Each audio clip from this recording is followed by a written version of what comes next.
بسم اللہ الرحمن الرحیم ایاک نعبد و ایاک نستعین۔ میرے پاکستانیوں، جب میں کرکٹ کھیلتا تھا تو کرکٹ کی دنیا کے اندر اپنے اپنے امپائر ہوتے تھے، جو ہر ملک اپنے امپائر کھڑے کرتا تھا، اور میرے میں 20 سال انٹرنیشنل کرکٹ کھیلا ہوں، تو جو 10 سال تھے، 10 سال سے بھی زیادہ، کوئی 14-15 سال تھے جس میں اپنے اپنے امپائر ہوتے تھے، اور بہت انتشار ہوتا تھا کرکٹ گراؤنڈوں پہ، کیونکہ جب ٹیم دوسرے ملک میں جا کے ہارتی تھی وہ کہتی تھی جی ان کے امپائروں نے ہمیں ہرا دیا، اور کئی دفعہ یہ ٹھیک ہوتا تھا کہ اپنے امپائر اپنی ٹیم کی مدد کرتے تھے۔ تو مجھے فخر ہے کہ میں وہ کپتان تھا جس نے کرکٹ کی دنیا میں نیوٹرل امپائر لے کے آیا، کہ امپائر ایک تیسرے ملک کے ہونے چاہیے جو نیوٹرل ہوں، تاکہ جو جیتے اور ہارے وہ ہار مان جائے، یہ نہ کہے کہ جی دوسروں کے امپائروں نے مجھے ہرا دیا۔ اور پاکستان وہ ملک تھا جس نے پہلی دفعہ کرکٹ کی تاریخ کے اندر ہم نیوٹرل امپائر 1986 میں لے کے آئے، اور اس کے بعد پھر ساری دنیا میں نیوٹرل امپائر آ گئے، اور آج جو آپ کرکٹ میچز پہ گراؤنڈوں پہ دیکھتے ہیں تو وہ سارا انتشار ختم ہو گیا ہے، کیونکہ لوگوں کو فیصلے منصفانہ لگتے ہیں، کیونکہ اب ان کو یہ نہیں لگتا کہ اپنے ملک کے امپائر اپنے ملک کی مدد کر رہے ہیں۔ اب میں آتا ہوں پاکستان پہ۔ دیکھیں، میں نے جب تحریک انصاف شروع کی تھی 27 سال پہلے، اس کی وجہ یہ تھی کہ میں یہ آپ کو بار بار بتا چکا ہوں، میں پھر آپ کو بتانا چاہتا ہوں، جو ساری دنیا میں پھرا، اور کرکٹ کی وجہ سے ساری دنیا میں نے دیکھی، اور خاص طور پہ برطانیہ کا نظام، کیونکہ میں وہاں پروفیشنل کرکٹ کھیلتا تھا، آدھا سال ادھر آدھا سال ادھر، اور یونیورسٹی بھی ادھر گیا تھا، وہ میں جب جتنا میں نظام سمجھتا گیا، میں اس نتیجے پہ آ گیا کہ جو حضرت علی کا ایک رضی اللہ تعالیٰ کا قول تھا کہ کفر کا نظام چل جائے گا لیکن ظلم اور ناانصافی کا نظام نہیں چل سکتا، میں اس نتیجے پہ آ گیا کہ ہمارا نظام میں جب تک انصاف نہیں ہوگا، ہم ایک وہ جو قائد اعظم کا اور علامہ اقبال کی خواب تھی کہ ایک عظیم مثالی اسلامی ریاست بنانی تھی ہم نے، فلاحی ریاست، اور وہ جس کی بنیاد نبی صلی اللہ علیہ وسلم نے انصاف پہ رکھی تھی، عدل اور انصاف پہ، ہم وہ بن ہی نہیں سکتے جب تک ہم انصاف نہ لے کے آئے ملک۔ اور یہ جدوجہد رہی ہے 27 سال سے، 3.5 سال گورنمنٹ میں بھی بیٹھ کے پوری کوشش کی کہ طاقتور کو قانون کے نیچے لے کے آؤں، لیکن ایک آرمی چیف کے پاس ویٹو پاور تھی، اس نے نہیں مانا، اس نے نہیں کیا، کیونکہ وہ کرپشن کو یعنی ناانصافی کو برا نہیں سمجھتا تھا۔ اب دیکھیں، ابھی جو حالات ہیں میں قوم کے سامنے رکھنا چاہتا ہوں۔ پہلے تو میں اپنا کیس رکھنا چاہتا ہوں۔ اب یہ ہو کیا رہا ہے؟ 12 مئی سے ہم یہ جو جج دلاور ہے اس کے خلاف ہم نے کہا ہوا ہے کہ ہمیں اسے انصاف نہیں ملے گا۔ جس طرح اس نے فرد جرم میرے پہ لگا دیا، میرے سنے بغیر، اور وہ بھی آ کے جب مجھے غیر قانونی طور پہ پکڑا ہوا تھا انہوں نے جیل میں، تو اس نے وہاں آ کے عدالت لگا دی، نہ میرے وکیل کو پتا نہ مجھے پتا، اور وہاں آ کے فرد جرم لگا دیا۔ تو ہمیں تب سے پتہ چل گیا کہ یہاں انصاف نہیں ہمیں ملے گا۔ ہم نے اپلیکیشن فائل کی اسلام آباد ہائی کورٹ میں کہ ہمارا ٹرانسفر کیا جائے، ہم کسی اور جج کے سامنے کیس لگایا جائے، یہ ہمارا حق ہے۔ لیکن بدقسمتی سے اسلام آباد ہائی کورٹ میں جو چیف جسٹس بیٹھے ہوئے ہیں، انہوں نے بھی سب سے زیادہ، جب 9 مئی کو مجھے جس طرح گھسیٹ کے لے کے گئے اور سپریم کورٹ نے کہا کہ غیر آئینی اور غیر قانونی تھا جو مجھے اغوا کیا، اس نے ہائی کورٹ چیف جسٹس اسلام آباد کے ہوتے ہوئے انہوں نے اس کو جائز قرار دے دیا۔ تو ہمیں تو وہاں بھی بڑے گلے شکوے آ رہے تھے۔ اس سے پہلے تحریک انصاف کے ہمارے جو الیکشن کمیشن کے کیسز لگے ہوئے تھے، ہمارے جو وکیل انور منصور، وہ بار بار کہتے تھے کہ یہاں میں انصاف ہی نہیں مل رہا۔ اور جو فورن فنڈنگ کا کیس تھا، سپریم کورٹ نے کہا ہوا ہے کہ سب کے اکٹھے سنے جائیں، سارے جو باقی جماعتیں ہیں، پیپلز پارٹی، نون لیگ، پی ٹی آئی، اکٹھے سنے جائیں کہ فنڈنگ کدھر سے آتی ہے، ان کے کیس سنے نہ جائیں۔ یہ عامر فاروق کے پاس لگے ہوئے تھے، ہمیں بڑا اعتراض تھا۔ پھر اعظم سواتی، انہوں نے تو باقاعدہ لیٹر دیکھا کہ مجھے یہاں انصاف نہیں ملے گا۔ اور پھر جب وہ ہوا، پھر اس سے پہلے ٹیرین کیس، جو 3 ممبر بینچ نے، جب 2 ممبرز نے کہہ دیا کہ وہ کیس مینٹینیبل نہیں ہے،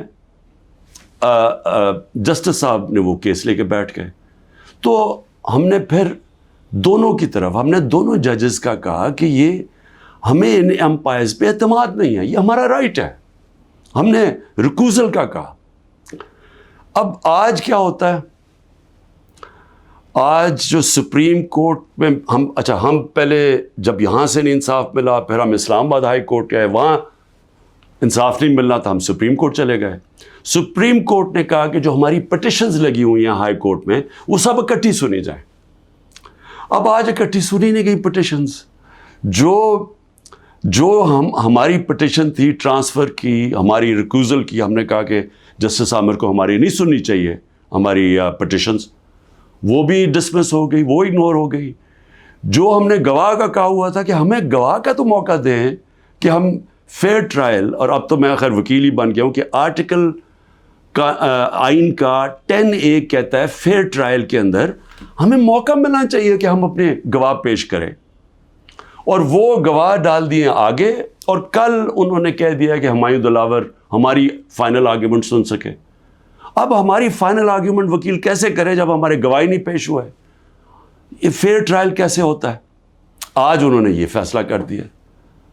تو نہ وہ ٹرانسفر کیا ہمایوں، نہ اس کا سنا ہمایوں کا دلاور کا کہ ہمیں ٹرانسفر چاہیے وہاں سے، نہ انہوں نے سپریم کورٹ جس نے کہا کہ سب اکٹھی پٹیشن سنی جائے، نہ انہوں نے وہ سنا.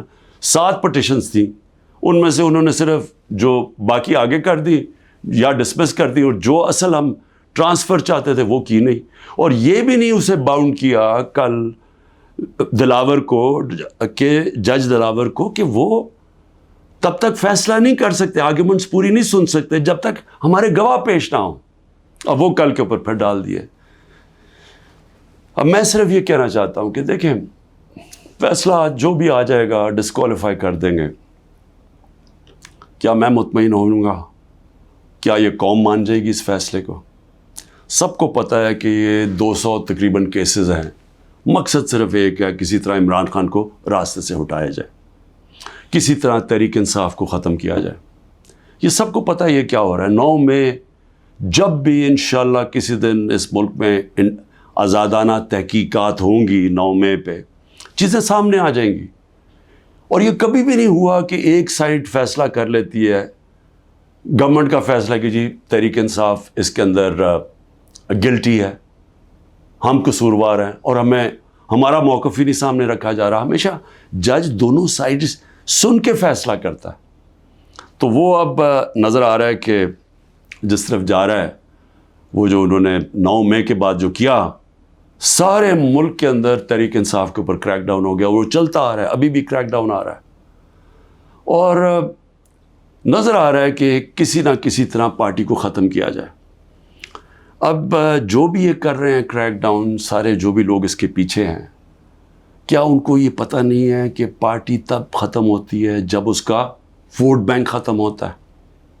ذرا بازاروں میں نکل کے دیکھیں، دیہاتوں میں چلے جائیں، پوچھیں تو صحیح لوگوں سے کہ وہ ووٹ کس کے لیے ڈالیں گے.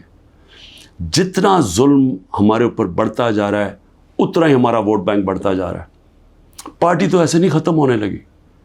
تو اور پارٹی کی اس وقت 70 سے 80% اس وقت پاکستان میں اس کی ایکسیپٹیبلٹی ہے، یعنی لوگ اس کے ساتھ ہیں.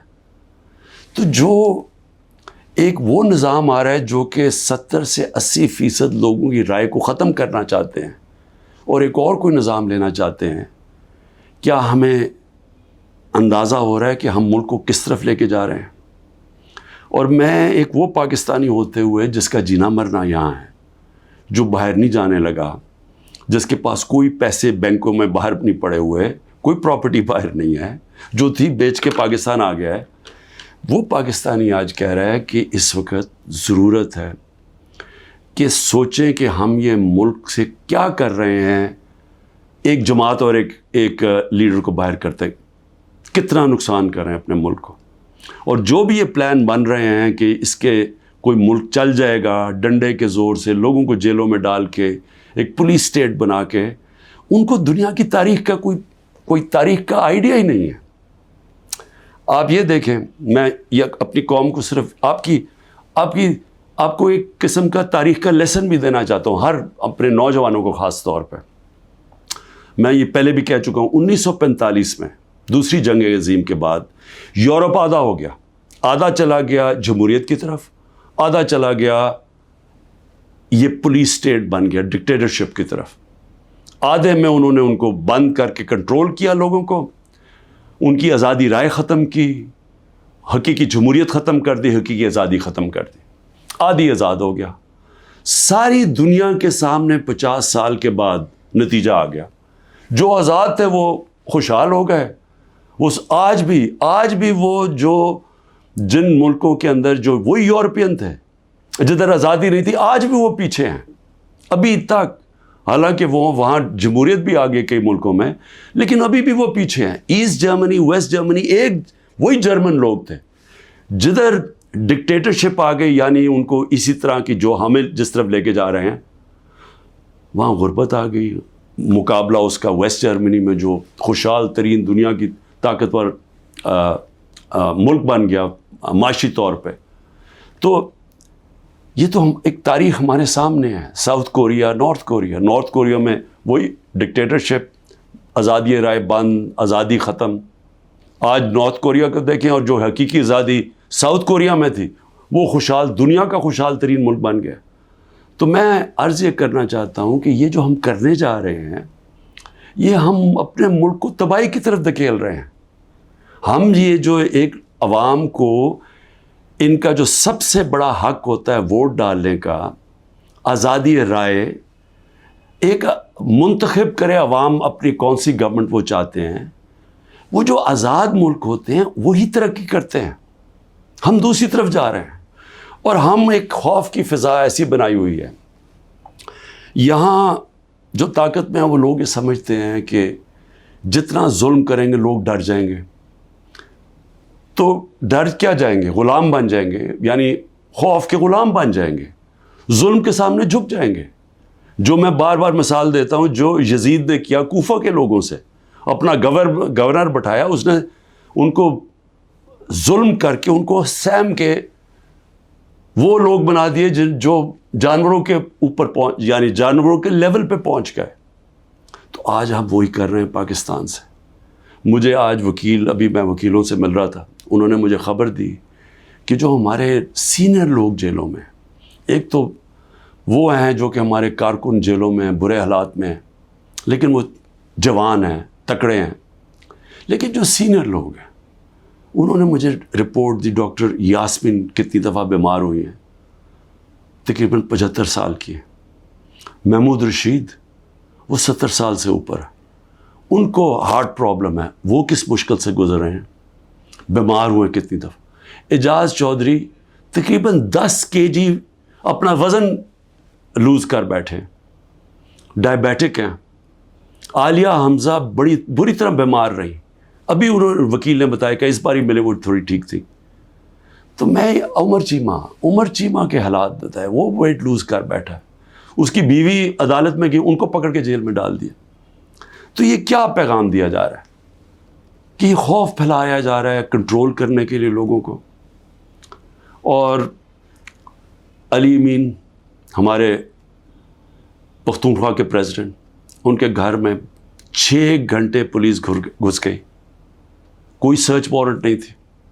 سارا اس کا گھر اجاڑا، چیزیں توڑی. 80 سال کے ان کے والد تھے، ان سے بدتمیزی کی، دھکے دیے، گاڑیاں اٹھا کے لے گئے. تو یہ کیا ثابت کر رہے ہیں اس سے؟ یعنی ہم اس ملک کو کدھر دھکیل رہے ہیں؟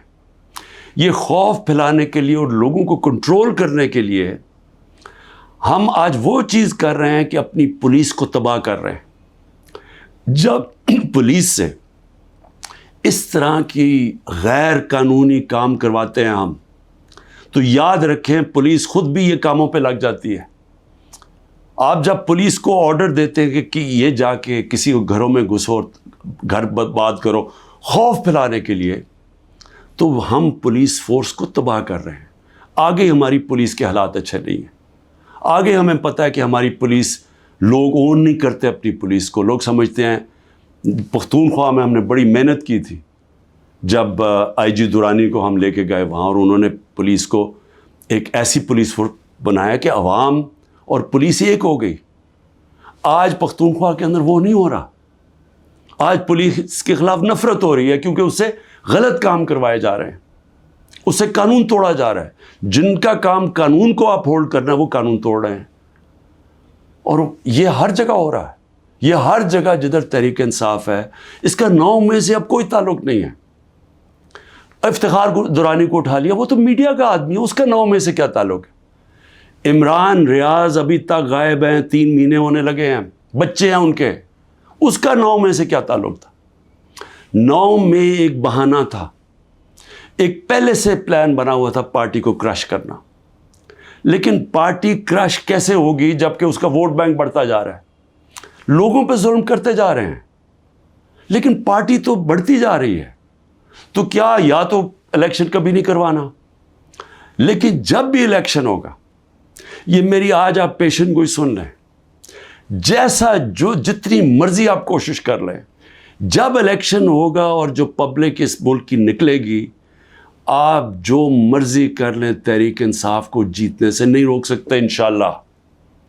اس لیے میں آج بھی اپنے ان لوگوں کو جو اقتدار میں بیٹھے ہوئے ہیں، میں تو پی ڈی ایم کے لوگوں کو، سب کو، جو ہماری اسٹیبلشمنٹ ہے، سب کو کہنا چاہتا ہوں کہ دیکھیں ٹائم آ گیا ملک کا سوچنے کا. اپنی سوچ ذات بیچ میں سے نکال دیں. جب بھی ملک کا سوچیں گے اپنی ذات سے ہٹ کے، ہم سب بیٹھ کے وہی فیصلہ کریں گے جو پاکستان کے لیے بہتر ہے، اور وہ ہے صاف اور شفاف الیکشن. پاکستان زندہ باد.